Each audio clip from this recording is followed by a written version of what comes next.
On December 18th, we were supposed to have our Christmas cantata here, like most churches or whatever they have for a Christmas program, usually done the Sunday before Christmas.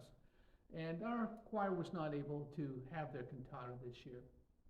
And the reason that they were not able to is they ran into a number of situations that affected their practices and people participating. Let me share with you the things that happened. We have one of our men who has cancer, and his wife couldn't participate because she had to be with him during his treatment process. And then we had another lady that was afflicted with a pretty severe case of shingles, and that just kind of took her out of the picture. And fortunately, she's back with us and able to sing with the choir now, and we're grateful for that.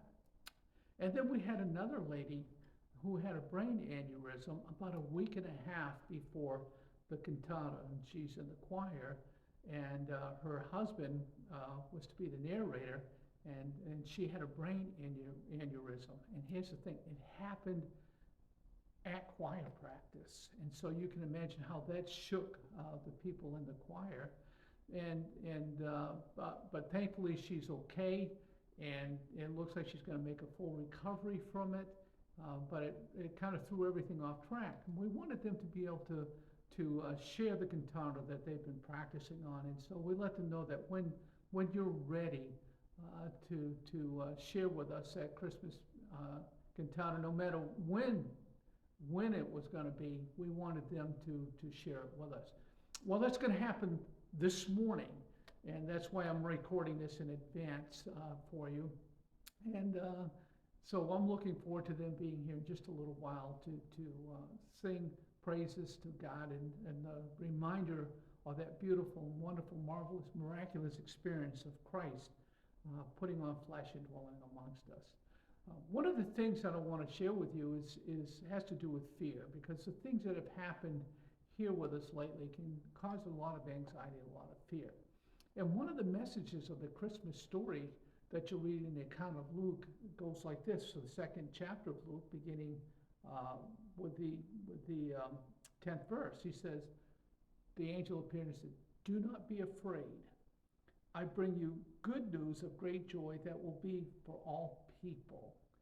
And I was reading something on fear recently, and depending on the translation that you use, because of a lot of words being updated in different translations, that fear or not to fear is mentioned anywhere from 365 times to upwards of 500 times, depending on how it's used.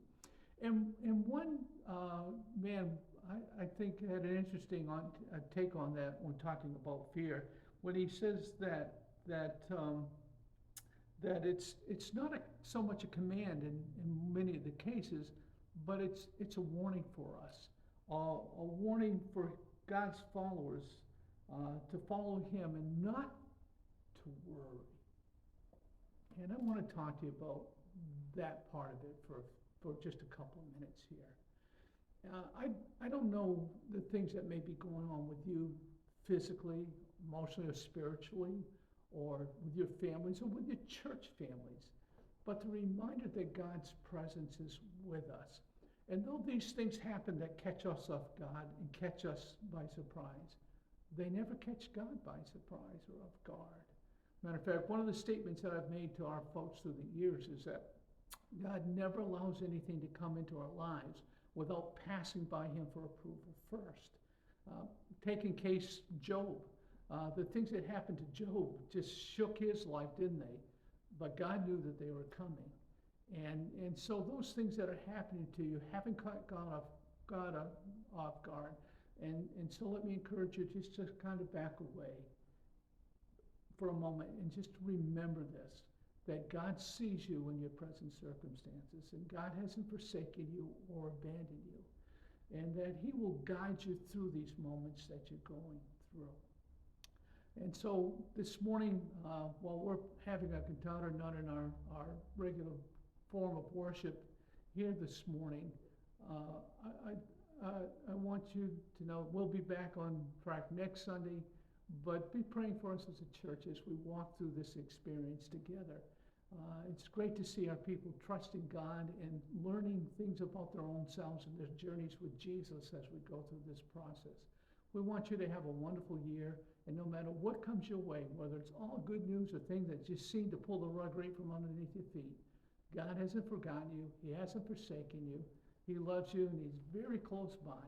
And one thing we can be assured of is that one day these things aren't going to happen anymore. Just like Jesus came that first time that we celebrate during Christmas, God putting on flesh, it's also a reminder to us that one day Jesus is going to come again, and He's going to receive us unto Himself, that where He is, we can be also.